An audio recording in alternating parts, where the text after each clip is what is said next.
சிவாய நம. திருச்சிற்றம்பலம். பெரிய பணக்காரனாகணும், பெரிய பதவி உயர்வோடு இருக்கணும், நல்ல சகல சௌபாக்கிய வாழ்வும் இருக்கணும், நல்ல மதிப்பு மரியாதையோட சமூகத்தில் உயர்ந்த அந்தஸ்தோடு வாழணும் அப்படின்னெல்லாம் எல்லாரும் நினைப்பாங்க. பணம், பதவி, புகழ், பேரு, வசதியான வாழ்க்கை வேணும் அப்படின்னு நினைக்காதவங்க யாருமே இருக்க முடியாது. அப்படி நமக்கு எல்லாமே கிடைக்கணும் அப்படின்னு சொன்னால் பெரிய செல்வந்தர்களாக இருக்கணும். அந்த செல்வந்தர்களாக ஆகிறதுக்கு இறைவனுடைய அனுகிரகம் பரிபூரணமாக இருந்தால் மட்டுமே ஆக முடியும். அப்படி இல்லைன்னா ஆக முடியாது. அப்போது எப்படி ஆகலாம்? பெரிய செல்வந்தராக ஆகிறதுக்கு இறைவன் எப்படியெல்லாம் நமக்கு அனுகிரகம் பண்ணுவார் அப்படின்னு சொன்னால், இறைவனை துதிக்க வேண்டும், சிந்திக்க வேண்டும், புகழ வேண்டும், பாட வேண்டும், பரவ வேண்டும். அப்போது நிச்சயமாக செல்வந்தர்களாக ஆகலாம். அப்போ தான் அது நமக்கு நிலையாகவும் இருக்கும். அப்போது இந்த உலக வாழ்க்கைக்கு தேவையான செல்வமும், இந்த உலகத்திலிருந்து மீண்டு வீடு பேர் அடைந்து அவ்வுலக வாழ்க்கையை வாழறதுக்கு தேவையான செல்வமும் நமக்கு கிடைக்கணும் அப்படின்னா இறைவனை நாம் உணர்ந்து ஆழ்ந்து வணங்கி பாடி பரவணும். இதை நான் சொன்ன நம்ப மாட்டீங்க இல்லையா? இதை யார் சொன்னது அப்படின்னா, வள்ளல் பெருமான் என்று சொல்லக்கூடிய ராமலிங்க அடிகளார்.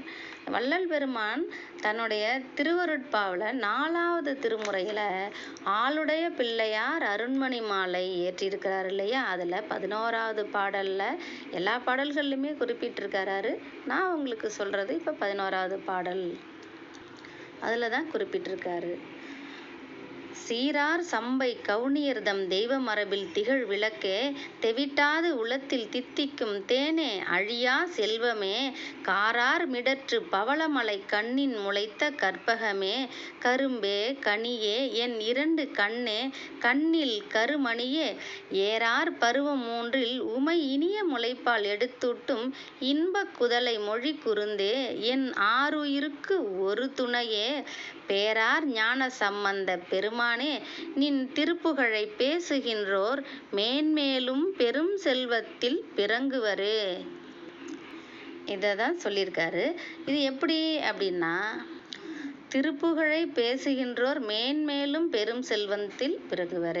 அப்போது ஏற்கனவே பணக்காரர்களாக இருந்தாலும் இறைவனுடைய திருப்புகழை பாடினா மேலே அவங்க பெரிய செல்வந்தர்களாக ஆவாங்க. இப்போ இந்த இடத்துல திருப்புகழ் அப்படின்னு சொல்லியிருக்காரு.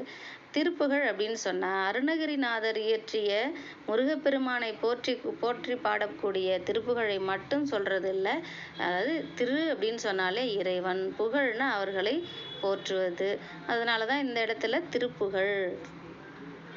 நமக்கு சைவ திருமுறைகள் தான் திருப்புகழ்னு குறிப்பிட்டிருக்காரு.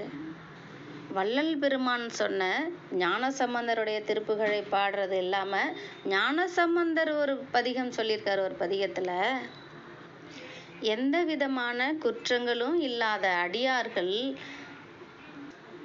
இருப்பார்கள் இல்லையா? அவங்க எல்லாரையும் தேவர்களே வணங்குவாங்களாம்.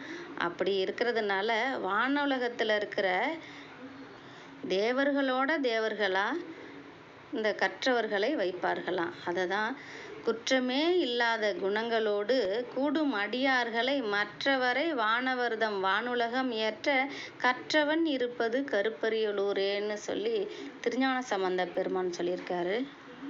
இதிலிருந்து என்ன தெரியுது? நாம் திருமுறைகளை பாடணும், பரவணும், பாடுவதை கேட்கணும், படிக்கணும் அப்படிங்கிறது தெளிவாக தெரியுது. சிவாய நம. திருச்சிற்றம்பலம்.